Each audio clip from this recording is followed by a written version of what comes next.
শেখ হাসিনার আমলে বাংলাদেশের মানুষ খুন হয়েছিল, এরপরও কেন টিউলিপকে মন্ত্রী করলেন স্টারমার?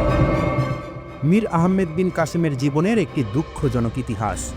এক রাতে যখন সশস্ত্র কিছু লোক তাকে বাড়ি থেকে তুলে নিয়ে যায়, তখন তার 4 বছর বয়সী মেয়ে তার পেছনে দৌড়াতে থাকে।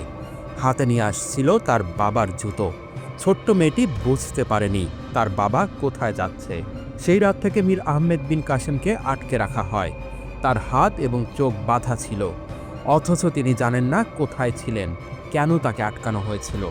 মীর আহমেদ ছিলেন বাংলাদেশের গুম হওয়া মানুষের একজন। বাংলাদেশের সাবেক প্রধানমন্ত্রী শেখ হাসিনার শাসনামলে তাকে অপহরণ করা হয়। হাসিনার শাসনামলে সহিংসতা এবং মানুষ হত্যার ঘটনা ভয়াবহভাবে বেড়ে যায়।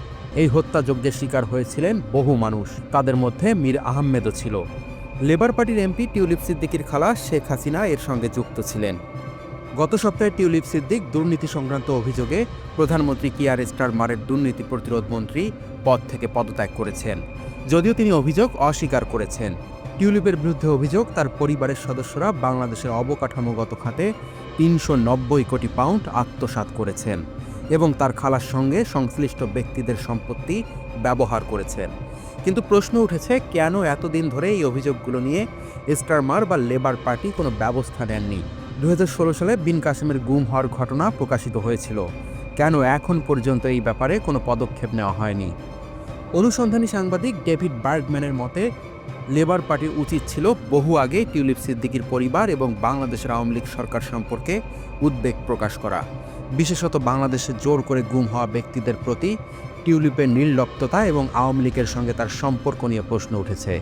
নাজানিন জাঘারি র্যাডক্লিফ ইরান থেকে মুক্তি পেয়েছিলেন, তার পক্ষে দীর্ঘ সময় আন্দোলন করেছেন টিউলিপ। কিন্তু বাংলাদেশে তার খালার শাসনামলে গুম ও বিচার বহির্ভূত হত্যাকাণ্ডের বিষয়ে তিনি কেন চুপ ছিলেন? এক সময় টিউলিপ বলেছিলেন, বাংলাদেশের রাজনীতিতে প্রভাব খাটানোর কোনো ইচ্ছা বা সামর্থ্য আমার নেই। এই পরিস্থিতি লেবার পার্টির জন্য বড় একটি প্রশ্ন তৈরি করেছে। 2015 সালে যখন টিউলিপ লেবার পার্টি থেকে এমপি নির্বাচিত হন, তিনি আওয়ামী লীগের সঙ্গে সরাসরি যোগাযোগ রাখতেন এবং এর ব্যাপারে বেশ খোলামেলা ছিলেন। যুক্তরাজ্যে লেবার দল থেকে 2015 সালে এমপি নির্বাচিত হতে সহায়তা করায় আওয়ামী লীগের সদস্যদের ধন্যবাদ জানিয়েছিলেন টিউলিপ। দলটির সঙ্গে নিজের সংশ্লিষ্টতার বিষয়ে তিনি 2008 ও 2009 সালে তার ওয়েবসাইটে 2টি পৃষ্ঠা জুড়ে বর্ণনা দেন, পরে তা মুছে ফেলা হয়।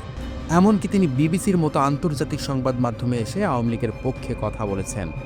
লেবার পার্টির নেতারা কখনো বাংলাদেশ আওয়ামী লীগের শাসন নিয়ে প্রশ্ন তোলেননি, কারণ তারা জানতেন পূর্ব লন্ডনের বাংলাদেশি বংশোদ্ভূত ভোটারদের মন জয় করতে আওয়ামী লীগের সমর্থন গুরুত্বপূর্ণ।